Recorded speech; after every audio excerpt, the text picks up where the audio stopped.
ജുമാ മുബാറക്കിൽ ഇന്ന് പണ്ഡിതനും പ്രഭാഷകനുമായ ജനാബ് ഹബീബ് റഹ്മാൻ കീഴ്ശ്ശേരി സംസാരിക്കുന്നു. ബിസ്മില്ലാഹി വഖഫ വസ്സലാത്തു വസ്സലാമു അലാ റസൂലിഹിൽ മുസ്തഫ. പ്രിയമുള്ള സഹോദര സഹോദരിമാരെ, കരുണാവാരിധിയായ പടച്ചതമ്പുരാൻ്റെ കരുണാകടാക്ഷങ്ങൾ നമ്മിലേവരിലും സദാ വർഷിക്കുമാറാകട്ടെ. ഇസ്ലാം വിശ്വാസികൾ ഹജ്ജ് നിർവഹിക്കപ്പെടുന്ന ദുൽഹജ്ജ് മാസത്തിലാണ് ഉള്ളത്. ഹജ്ജ് കർമ്മം നിർവഹിക്കപ്പെടുന്ന മാസം എന്ന നിലക്ക് വിശുദ്ധമായ മാസമാണ് ദുൽഹജ്ജ് എന്ന അറബി മാസം. ദുൽഹജ്ജ് എന്ന അറബി മാസത്തിലെ 10 ദിവസങ്ങൾ പുണ്യകരമായ ദിവസങ്ങളായി പ്രവാചകൻ തിരുമേനി പഠിപ്പിച്ചിട്ടുണ്ട്. ദുൽഹജ്ജ് മാസത്തിലെ 9-ാം ദിവസമാണ് അറഫ ദിനം എന്നറിയപ്പെടുന്നത്. അറഫ എന്ന അറബി വാക്കിനർത്ഥം തിരിച്ചറിഞ്ഞു എന്നാണ്. മഹാനായ ഒന്നാമത്തെ മനുഷ്യൻ ആദം പ്രവാചകൻ ഇസ്ലാം വിശ്വാസപ്രകാരം സ്വർഗത്തിൽ നിന്ന് ഭൂമിയിലേക്ക് പുറത്താക്കപ്പെട്ടപ്പോൾ അദ്ദേഹം ഭൂമിയിൽ വന്ന് ശേഷം ഹവ്വയും വന്ന ശേഷം ആദം എന്ന ആദ്യ മനുഷ്യനും ഹവ്വ എന്ന ആദ്യ മനുഷ്യ സ്ത്രീയും ഭൂമിയിൽ വന്ന ശേഷം ആദ്യമായി പരസ്പരം ഭൂമിയിൽ വെച്ച് സന്ധിച്ചത് അറഫ എന്ന സ്ഥലത്ത് വെച്ചുകൊണ്ടാണ്. അതുകൊണ്ടാണ് തിരിച്ചറിഞ്ഞു എന്ന അർത്ഥത്തിൽ അറഫ എന്ന നാമം വന്നിട്ടുള്ളത് എന്ന് ചരിത്രകാരന്മാർ പറയുന്നു. ആ പേര് വരാനുള്ള രണ്ടാമത്തെ ഒരു കാരണം ഹജ്ജ് നിർവഹിക്കേണ്ടുന്നതിൻ്റെ സ്ഥലങ്ങൾ നിർണയിച്ചു കൊടുത്തുകൊണ്ട് പ്രവാചകനോട് ആ അറഫ്ത താങ്കൾക്ക് മനസ്സിലായോ എന്ന് ചോദിക്കുമ്പോൾ മനസ്സിലായി അറഫ്തു, അങ്ങനെ അറഫ എന്ന് പറഞ്ഞാൽ തിരിച്ചറിഞ്ഞു, മനസ്സിലായി എന്ന അർത്ഥത്തിലും അറഫ എന്ന പദപ്രയോഗം വന്നിട്ടുള്ളതായിട്ട് ചരിത്രത്തിൽ കാണാൻ കഴിയും. എല്ലാറ്റിനും ഉപരി അറഫ എന്നാൽ തിരിച്ചറിവാണ്. സ്വന്തത്തെ തിരിച്ചറിയുകയാണ്. ഞാൻ ആരാണ് എന്ന് തിരിച്ചറിയുകയാണ്.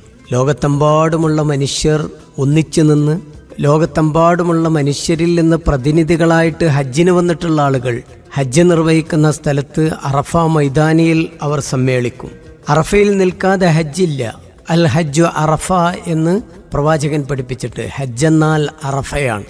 അതുകൊണ്ട് രോഗിയായി കിടക്കുന്ന ആളുകൾ ആംബുലൻസിലും വാഹനത്തിലും എങ്ങനെയാണോ അറഫയിൽ നിൽക്കുക, അങ്ങനെ അറഫയിൽ നിന്നില്ലെങ്കിൽ ഹജ്ജ് കർമ്മം പൂർത്തിയാവുകയില്ല എന്ന് നമുക്ക് കാണാൻ കഴിയും. പ്രവാചകൻ സല്ലല്ലാഹു അലൈഹി വസല്ലമയുടെ ഒരു വചനത്തിൽ നിന്ന് നമുക്ക് കാണാൻ കഴിയും, അള്ളാഹു അറഫാ ദിനത്തിൻ്റെ മഹിമയെക്കുറിച്ച് പറയുന്നത്, അതിൻ്റെ മഹത്വത്തെക്കുറിച്ച് പറയുന്നത്, അള്ളാഹുവിൻ്റെ അടുത്ത് അറഫാ ദിനത്തെക്കാളും ഉത്കൃഷ്ടമായ മറ്റൊരു ദിനമില്ല. അന്നവൻ തൻ്റെ ഭൗമമണ്ഡലത്തിലേക്ക് ഇറങ്ങി വന്ന് ഭൂനിവാസികളെ ചൂണ്ടിക്കാണിച്ച് ഉന്നതങ്ങളിലുള്ളവരോട് അഭിമാനം കൊള്ളും. നോക്കൂ, എൻ്റെ അടിമകൾ ജടപിടിച്ച് പൊടിപറ്റി വിദൂരങ്ങളിൽ നിന്നും നേരത്തെ അവർ എത്തിയിരിക്കുന്നു. എൻ്റെ കാരുണ്യം കൊതിച്ചുകൊണ്ട് എൻ്റെ ശിക്ഷ അവർ കണ്ടിട്ടില്ല. നരകവിമുക്തരാവുന്നവരുടെ എണ്ണം വർദ്ധിക്കുന്ന ഒരു ദിവസമാണെന്ന് എന്ന് ഹദീസ് ഗ്രന്ഥങ്ങളിൽ നമുക്ക് കാണാൻ കഴിയും. അറഫയിൽ തങ്ങുക എന്നത് നേരത്തെ സൂചിപ്പിച്ചതുപോലെ ഹജ്ജ് കർമ്മത്തിലെ ഏറ്റവും പ്രധാനപ്പെട്ട കർമ്മമാണ്. അറഫ ഇസ്ലാമിക സമൂഹത്തിന് ഓർമ്മ വരുന്നത് എപ്പോഴാണ് എന്ന് ചോദിച്ചാൽ അള്ളാഹുവിൻ്റെ പ്രിയപ്പെട്ട പ്രവാചകൻ്റെ അവസാനത്തെ ഹജ്ജിലെ വിടവാങ്ങൽ പ്രസംഗമുണ്ട്. അറഫ പ്രസംഗം ഗംഭീരമായ ഒരു പ്രസംഗമാണ്. ചരിത്രത്തിലെ മനുഷ്യാവകാശ പ്രഖ്യാപനങ്ങൾ എടുത്തു വെച്ച് നോക്കുമ്പോൾ പ്രവാചകൻ്റെ മനുഷ്യാവകാശ പ്രഖ്യാപനങ്ങളുടെ ഏറ്റവും പ്രധാനപ്പെട്ട പ്രഭാഷണമാണ് അറഫ പ്രഭാഷണം എന്ന് പറയുന്നത്. പ്രവാചകൻ ഒട്ടകപ്പുറത്ത് നിന്നിറങ്ങാതെ ഉറച്ച ശബ്ദത്തോടുകൂടി തൻ്റെ പ്രസംഗം ആരംഭിക്കുകയാണ്. റബീഅത്തുബിനു ഉമയ്യത്തുബിനു ഖലഫാണ് പ്രവാചകൻ്റെ വചനങ്ങൾ ഏറ്റുപറഞ്ഞ് കൊണ്ടിരിക്കുന്നത്. മൈക്രോഫോൺ ഇല്ലാത്ത കാലമായതുകൊണ്ട് പ്രവാചകൻ പറയുന്നു, വീണ്ടും ഉച്ചത്തിൽ. അത് റബീഅത്തുബിനു ഉമയ്യത്തുബിനു ഖലഫ് പിന്നിൽ നിന്ന് ഉച്ചത്തിൽ വിളിച്ചു പറയുന്നു. പ്രവാചകൻ പറയുന്ന ആ പ്രസംഗത്തിൻ്റെ രൂപം ഏത് തരത്തിലുള്ള, ഫ്രഞ്ച് വിപ്ലവത്തിന് ശേഷമാണ് മനുഷ്യാവകാശ പ്രഖ്യാപനം ഉണ്ടായത് എന്നൊക്കെ വിചാരിക്കുന്ന ആളുകളുണ്ട്. യഥാർത്ഥത്തിൽ 14 നൂറ്റാണ്ടുകൾക്ക് മുമ്പ് പ്രവാചകൻ പറയുകയാണ്, ജനങ്ങളെ, എൻ്റെ വാക്കുകൾ നിങ്ങൾ ശ്രദ്ധാപൂർവം ശ്രവിച്ചാലും ഇവിടെ ഇനി ഒരിക്കൽ കൂടി നിങ്ങളുമായി സന്ധിക്കാൻ കഴിയുമോ എന്നെനിക്ക് നിശ്ചയമില്ല. ജനങ്ങളെ, നിങ്ങളുടെ രക്തവും നിങ്ങളുടെ സമ്പത്തും അന്ത്യനാൾ വരെ പവിത്രമാണ്. നിങ്ങളുടെ ഈ ദിവസം എത്ര പവിത്രമാണോ എന്നതുപോലെ, നിങ്ങളുടെ ഈ മാസം പവിത്രമായതുപോലെ തീർച്ചയായും നിങ്ങൾ നിങ്ങളുടെ നാഥനുമായി കണ്ടുമുട്ടും. അപ്പോൾ നിങ്ങളുടെ കർമ്മങ്ങളെക്കുറിച്ച് അവൻ നിങ്ങളെ ചോദ്യം ചെയ്യും. ഈ സന്ദേശം നിങ്ങൾക്കെത്തിക്കുക എന്ന ബാധ്യത ഞാൻ നിർവഹിച്ചു കഴിഞ്ഞു. വല്ലവൻ്റെയും വശം വല്ല അമാനത്തുമുണ്ടെങ്കിൽ, ഉത്തരവാദിത്തങ്ങളുമുണ്ടെങ്കിൽ അവൻ തന്നെ വിശ്വസിച്ചേൽപ്പിച്ചവർക്ക് അത് തിരിച്ചു നൽകുക. എല്ലാ പലിശകളും ഇന്നു മുതൽ റദ്ദ് ചെയ്യപ്പെട്ടിരിക്കുന്നു. എന്നാൽ മൂലധനത്തിൽ നിങ്ങൾക്ക് അവകാശമുണ്ട്. ഇതുമൂലം നിങ്ങൾക്കൊരു നഷ്ടവും വരുന്നില്ല. പലിശ പാടില്ലെന്ന് അള്ളാഹു വിധിച്ചിരിക്കുന്നു. അബ്ബാസ് ബിൻ അബ്ദുൽ മുത്തലിബിന് കിട്ടാനുള്ള എല്ലാ പലിശയും ഇതോടെ ദുർബലപ്പെടുത്തിയിരിക്കുന്നു. ജാഹിലിയ കാലത്തെ, അജ്ഞാനകാലത്തെ എല്ലാ കുടിപ്പകയും ഇന്നത്തോടുകൂടി അസാധുവാക്കിയിരിക്കുന്നു. അതിൽ ആമിർ ബിനു റബീഅത്ത് ബിനു ഹാരിസ് ബിനു അബ്ദുൽ മുത്തലിബിന്റെ വധത്തെ തുടർന്നുള്ള കുടിപ്പക ഞാനിതാ ആദ്യമായി ദുർബലപ്പെടുത്തിയിരിക്കുന്നു. ജനങ്ങളെ, നിങ്ങളുടെ ഈ പുണ്യഭൂമിയിൽ വെച്ച് ആരാധിക്കപ്പെടുന്ന വിഷയത്തിൽ പിശാചി ഇന്നു മുതൽ നിരാശനാണ്. എന്നാൽ നിസ്സാരമായി കരുതുന്ന പ്രവർത്തനങ്ങളിലൂടെ അവനെ അനുസരിക്കുകയാണെങ്കിൽ തന്നെ ഇനി അവന് സംതൃപ്തിയാവും. അതിനാൽ നിങ്ങളുടെ ദീനിന്റെ കാര്യത്തിൽ ജാഗ്രത പുലർത്തുക. ജനങ്ങളെ, യുദ്ധം വിലക്കപ്പെട്ട മാസങ്ങളിൽ സ്വേച്ഛാനുസാരമുള്ള ഭേദഗതികൾ കടുത്ത അവിശ്വാസമാണ്.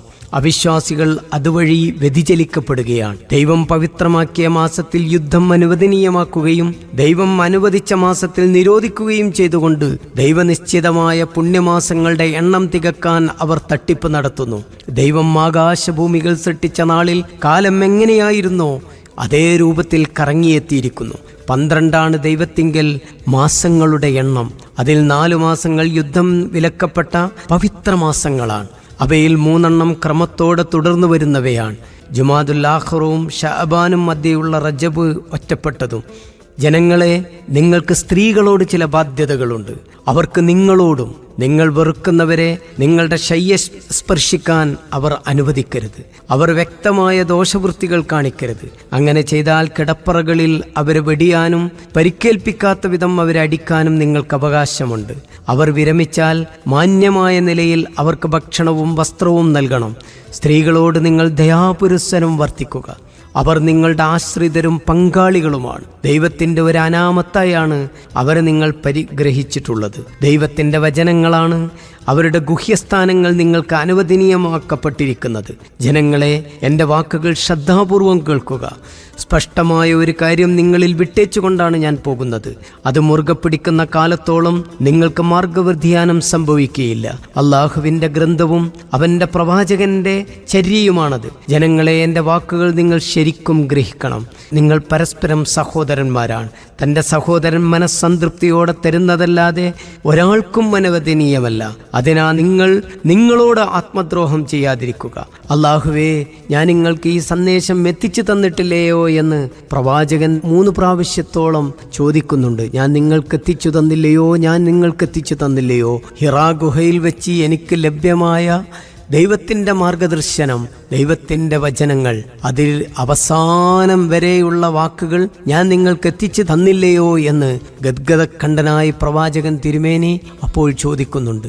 സകലമാന മനുഷ്യരും പ്രവാചകന്റെ വചനം കേൾക്കുന്ന മുഴുവൻ മനുഷ്യരും അലാ ഹൽ ബല്ലഗ്തു യാ റസൂലല്ലാ, അലാ അൽ ബല്ലഗ്തു യാ റസൂലല്ലാ, അല്ലാഹുവിൻ്റെ പ്രവാചകരെ, താങ്കൾ ഞങ്ങൾക്ക് എത്തിച്ചു തന്നിരിക്കുന്നു എന്നുറക്കെ പറയുന്നുണ്ട്. പിന്നീട് ചരിത്രം പറയുന്നത്, ആ എത്തിച്ചു തന്ന സംഗതികളെ നിങ്ങൾ ലോകത്തിൻ്റെ വിവിധങ്ങളായ ഭാഗങ്ങളിലുള്ള മനുഷ്യരിലേക്ക് ഈ സന്ദേശത്തെ കൈമാറ്റം ചെയ്യുക എന്ന പ്രവാചകന്റെ ആഹ്വാനത്തോട് പ്രതികരിച്ചുകൊണ്ട് തങ്ങളുടെ ഒട്ടകങ്ങളെ വിധമാണോ നിർത്തിയിട്ടിരിക്കുന്നത്, തങ്ങളുടെ വാഹനങ്ങൾ, ഒട്ടകങ്ങൾ, കുതിരകൾ, കഴുതകൾ എങ്ങനെയാണോ നിർത്തിയിട്ടിരിക്കുന്നത് അവിടേക്ക് യാത്ര ചെയ്യുകയാണ് വിശ്വാസികൾ ചെയ്തത് എന്നാണ് നമുക്ക് കാണാൻ കഴിയുന്നത്.